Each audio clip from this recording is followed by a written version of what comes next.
Okay, I'll tell you, we did not go back and look at the film on Saturday. We just put it to bed, gave the guys off on Sunday, and have delved into this short week to get ready for our game on Friday. So that's where we're at today. Yeah, it's a shorter week, and so we just and there wasn't going to be a whole lot of carryover things, especially defensively, and what we were going to do compared to what we have to do this Friday. So we just didn't spend any time on it. We needed to move forward and get ready for the next one. Do you think any guys like Mitch, for example, look back at the tape of Saturday's game?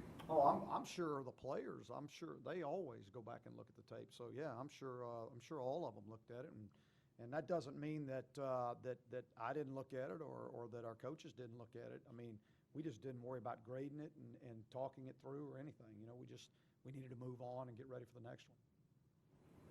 Because if Duke lost no outright state championship, how are y'all viewing this potential win against Mississippi State? Well, I mean, it's for us. I mean, you know, our goals changed after that loss, and so our deal was to be 1-0, and so that was what we were last week, and that's what we want to be this week, is just be 1-0. That's our goal. Coach, how bitter is this rivalry between North Carolina and NC State? How much? I'd say it's a great rivalry. You know, I think it's unique because your fans interact year round. They're always around each other, and so they work together. They you know, I'm sure that some of them are friends, and so it's something that's kind of unique because they're around each other all year round, and so I think it's pretty cool. Is the sales pitch a lot easier for this game, just to get them on the same page early in the week? I don't really have to sell them on much. I mean, it's they understand the you know, what this game is about. I mean, they truly get it. You know, I think we've gotten the culture now where our guys prepare the same way week in and week out, and so I think they totally get it. Yes. Larry, good. For you, you don't really strike me as a very emotional guy, at least in your public persona. But might it be emotional for you at some point this week with this group that's going to be playing your last home game? There's no doubt. There's no doubt about that now. This senior class, I mean, they're doing some, you know, they've done some special things. And if you guys look back to when we were recruiting them, I mean, there was a lot of negativity surrounding this program in every aspect. And so these guys were the ones, when we went into their homes and their schools, they believed and they bought in, and they wanted to change things here, and they did, and they have. And so, yeah, they're pretty special. I really think so. Who was the toughest one to get to commit? I couldn't tell you that. I don't know. Every one of them was, it was a battle for every single one of them, and it was a battle all the way to the end, you know. And you guys didn't make it any easier. Regardless of how special this class is, I mean, as a rule, do you have any kind of techniques to kind of keep the emotion from getting too over the top? Yeah, definitely. We will, you know, we'll talk about, you know, in fact, I'm meeting with the seniors today because we didn't meet yesterday. And, you know, there's different things that I'll talk about this week that that for them will last a lifetime. And so we want it to be, you know, we want them to handle it the right way. And I want them to enjoy the process and every bit of it. But you really can't enjoy it if you're not successful. Have you had any discussions with any of the underclassmen about going through senior day? Nope, I haven't. So, and probably won't. So, it'll be for those 16 seniors. How special has your relationship been with Ryan Switzer? So that y'all share a bond kind of on and off the field? Well, a lot of it's because I'm just a little bit taller than him, and I don't get the opportunity to be taller than my players usually. So, no, I mean, he's, you know, what is there not to love about Ryan? I mean, he's a great kid. He came in here as a freshman with you know, a lot of hype behind him, and just a wide-eyed freshman that wanted to do whatever he could do, and you know, really had no idea what it meant to be a wide receiver, and what it was going to take, and he knew he had the work ethic, but he had no idea where he was going on that path, and he bought in, and he's become one of the best in the country, I think, and he's just you know, he's just a heck of a kid. How's he grown, you think? Oh, Yeah, I mean, you know, in that, you can say that for each one of these guys. They've just, I mean, they've grown into men. I mean, they got here and they were young men, you know, and some of them thought they were grown. And, but what they've learned over the last 4 years and the adversity that they've, you know, had to deal with, I mean, they're prepared now. They're prepared to take on the world, and they're prepared for life after football, you know, whether that's here at whether the next couple games are last games or they go on and play at the next level. Whenever that is over, when football's over with for them, I truly believe they're prepared and ready for the world. I know that you said you were done worrying about the interceptions, but when Dominique got his hands on that ball and actually caught it, what was your reaction to that as he's running down the field? You know what, I just said, you know what, that's about right. You know, you're gonna do it in a game where they might throw, I don't know how many times do they throw the ball? Yeah, 6 times. Yeah, I'm just 6 in that game. I mean, so we're going to get a pick when they throw it 6 times. So, you know, that's kind of ironic. So, yeah, I was excited for him. The guys had actually spoken for several weeks, even Coach Warren did, about interceptions can be a very random thing. Does that kind of illustrate the randomness of it? 6 passes and pick one off and take it in? Yeah, I think so. I mean, it's I mean, you never know. I mean, you know, you got, and they can come in bunches. I mean, so good things can happen from this point on. You know, and maybe we just finally broke the ice, and you know, we can expect more here in the next this week.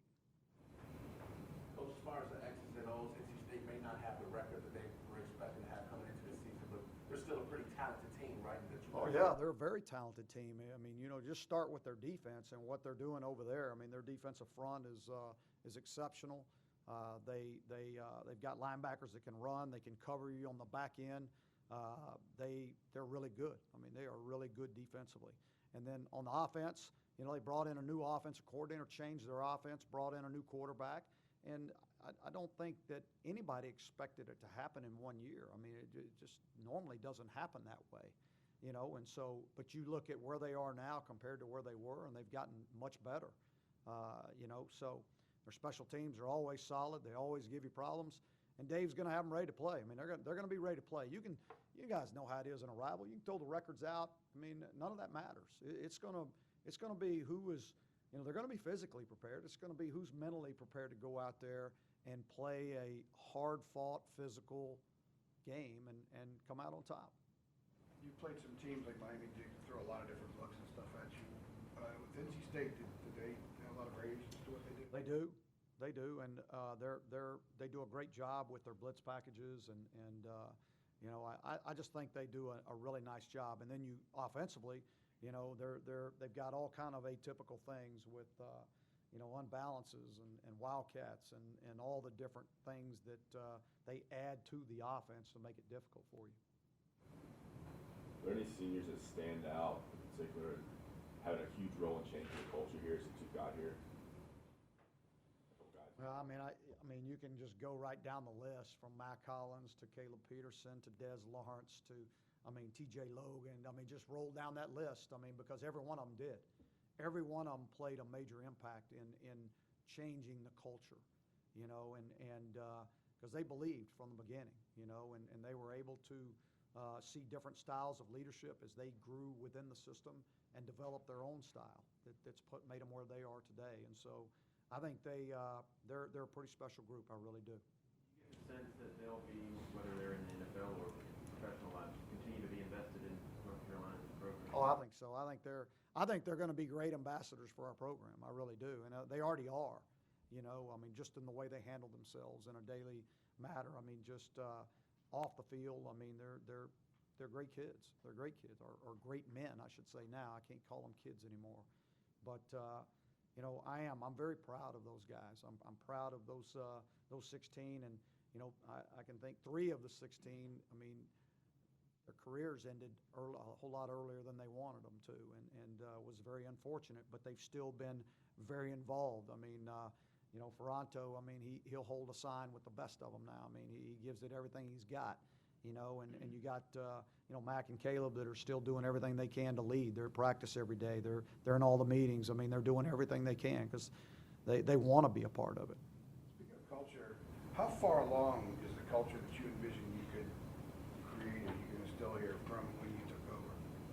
How far along? I mean, we're getting close to being there. I mean, we're in a lot of ways we're there, you know, and so, and what I mean by that is that I'm not the one that has to do it all. I'm not the one that has to preach it every day. We've got seniors, juniors, sophomores that know, hey, this is the way we do things. So when these freshmen come in here, it's like, hey, man, this is what we do. This is how we do it. And so that's the culture that you create. You know, where guys are teaching the younger guys how we do things, how they carry themselves, how they react in situations. And so when I don't have to do it or the coaches don't have to do it, that means you've established things the way you want them. How much does it help to have Marquise Williams back on the sideline? And Yeah. somebody like Eric Ebron tweeting out stuff about Carolina? I mean, it's huge. I mean, that's what you want. You want, you know, when your guys go through your program, you hope that the experience is good enough for them and that they enjoyed it and they learned something from it and they want other people to experience that same thing. And so, I mean, that's what we want for all of our guys, is we want them to be successful. We want them, you know, unfortunately, they don't all play the same role on the team. And sometimes you get guys that aren't happy with their role, and so, you know, they may not be as happy or may not be as excited about what's going on in the program. But that's where the team comes in. And then you find the guys that didn't have much of a role that just loved being, you know, a part of it and being one of the spokes in the wheel, and because everybody plays a role in whatever happens in our, you know, in our program. Did Queese talk to the team or? No, he spent most of his time with the quarterbacks like I knew he would. You know, I got a chance to hug him and tell him I loved him, and that was about it. And then he spent most of his time with Mitch and those quarterbacks. I mean, those are his brothers. I mean, he spent, you know, countless hours in those meeting rooms with each other. And so, yeah, I mean, getting to be back and getting to spend some time with him, I think he really enjoyed it. How big is having those guys come back and Ebron tweeting what he does, kind of solidify that this is a program now, not just a series of teams? Yeah, I think it's really important. I think it's, you know, it brightens my day every time, and I get a lot of text. I mean, and those guys aren't the only ones. I mean, just throughout the weeks, you know, that they reach out, hey, I'm coming to the game, you know, I mean, and I want to make sure and take care of them. I want to make sure that they know they're welcome here and they're loved, and this is their home, and they built this place, not me. I mean, they're the ones that did it. They're the ones that sweated and bled and cried and all the things that go into it. So, I want those guys to be back here as often as possible. And I try to keep up with them as much as I can. You know, I mean, it was very unfortunate. I heard about Gio yesterday, reached out, hadn't gotten contact with him yet, but I'm hoping to today sometime. In terms of culture, is it more of a football culture here now than when you first arrived? Well, I mean, that was not my plan. The plan was not to change the culture of the school or the community. The plan was to change the culture within the football department, you know, and I mean, that when these guys, when they come to the University of North Carolina, they expect to win. When they step on the field, they expect to win. Doesn't matter who we play. And that there's a standard in the way we play, and that they're striving to reach that standard each and every day. And that's the way we prepare, the way we are in the weight room, you know, meeting rooms, everything. And so that's the culture that you're trying to create. Not are we trying to turn this into a football school? You know, I don't, no, that's never been something that I felt like needed to be done or is important to do. You know, we just need to take care of our business and be successful. And that's all that we need to do. And you say you've done that. Would I say we've done that? Well, I mean, you know, we have in some scenarios. I mean, in the last couple of years, we've won quite a few games. And I mean, I think there's only 6 teams in the country that have won more games than we have in the last 2 years. You know, and so that's pretty impressive. And you look at those 6 FBS teams from the Power 5 conference that have, I mean, they're all very strong traditional schools. And so I think, I am proud of what these guys have accomplished. I am, very much so. Eric Crawford had 10 tackles Saturday. What's kind of been the arc of his season? He's certainly become a big. Yeah, I think he's just getting better and better. You know, he's still young. I mean, he's a true sophomore, and you know, he's really fit into being that force inside. You know, he's a big-bodied guy that's tough to move, plays hard. You know, I mean, Y'all saw his unique, when he got his sack, his unique dance or whatever that was. I mean, you know, so him and Nas had a bet, whoever got the first sack, the other one would shave his head. So, you know, Nas has got to shave his head today after practice, so I know they're all excited about that. He's doing that after practice. I believe so, yeah.